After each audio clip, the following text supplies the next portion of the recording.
Tout le monde doit comprendre que l'ordre mondial, comme vous l'avez si bien dit, il n'y a que 2 camps.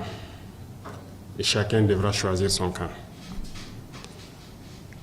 Ceux qui prétendent être neutres, soit n'ont absolument rien compris, ou ont peut-être le cerveau éteint. Il faut le dire clairement. Il n'y a pas de neutralité possible.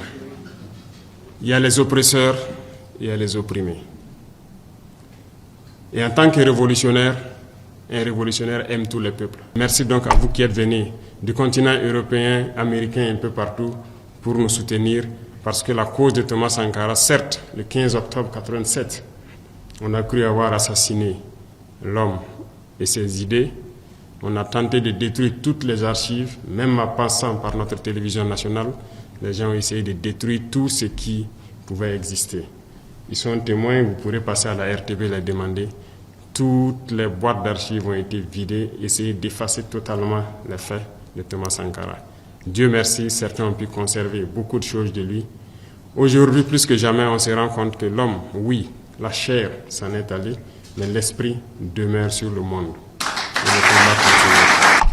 Aujourd'hui, beaucoup de chefs d'État africains se cachent derrière une soi-disant démocratie, fabriquée à l'africaine, essayant de copier peut-être leur maître impérialiste.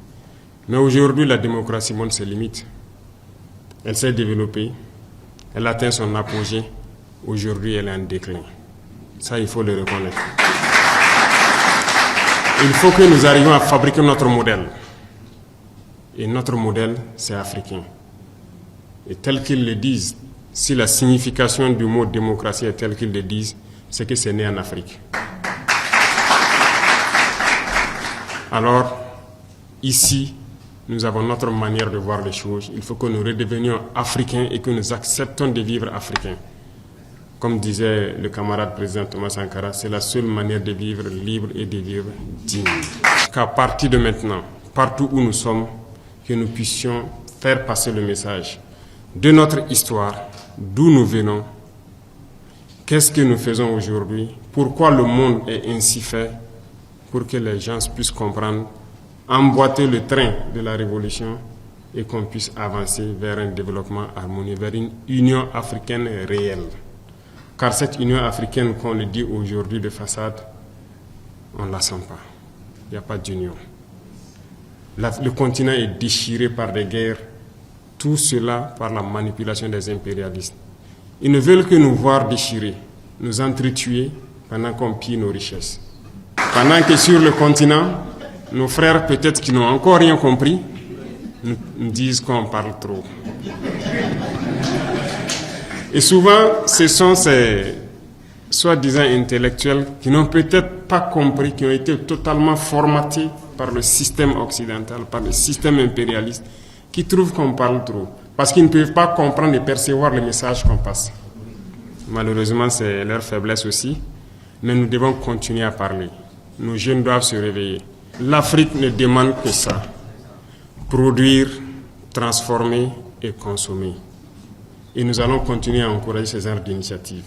Mais tout ça, c'est par le changement de mentalité. Et aussi, je dirais, en forçant la main à certains. Et c'est là la révolution. Parce que le changement de mentalité dans la bourgeoisie est difficile. Et c'est cette bourgeoisie qui oppresse et qui continue de conjuguer avec l'impérialisme parce qu'ils ont les moyens. Et aussi, ils communiquent. Ils passent par tous les canaux pour amener les jeunes Africains à stagner. C'est par là que les jeunes Africains se retrouvent à prendre l'eau, à mourir par milliers dans l'océan pour essayer de rejoindre l'Eldorado, si on peut le dire. Mais il faut qu'on arrive à le créer ici. Et c'est possible. Vous ne pourrez pas avancer. Ils mettront toujours des bâtons dans vos roues. À travers les textes que les impérialistes eux-mêmes ont avancés, les ont amenés à développer. À travers les organismes, les institutions que les impérialistes les ont aidés à mettre en place dans nos États. Il faut pouvoir casser tout ça pour que l'Afrique puisse ressurgir, s'unir et avancer. Nous sommes en guerre au Burkina. Nous connaissons d'où ça vient, nous nous battons.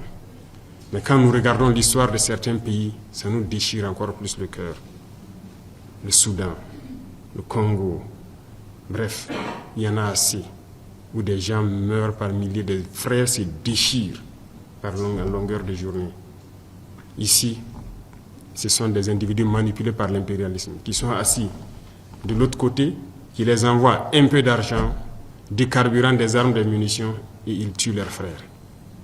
Ils gambadent à travers les campagnes, tués, sans même savoir pourquoi ils le font. Mais tout ça, c'est parce que les cerveaux sont encore éteints. Il faut que vous puissiez rallumer les cerveaux de beaucoup d'Africains pour qu'on puisse se réveiller. Et c'est sérieux. Et c'est à travers la communication que vous faites. Nous avons créé l'Institut des peuples noirs. Nous sommes en train donc d'opérationnaliser et j'espère que tout un chacun participera en présentiel ou en visioconférence à continuer à éduquer notre jeunesse pour qu'elle prenne ses responsabilités, pour qu'elle comprenne le monde et que l'Afrique puisse se réveiller enfin et qu'on puisse s'unir et vivre dignement et librement.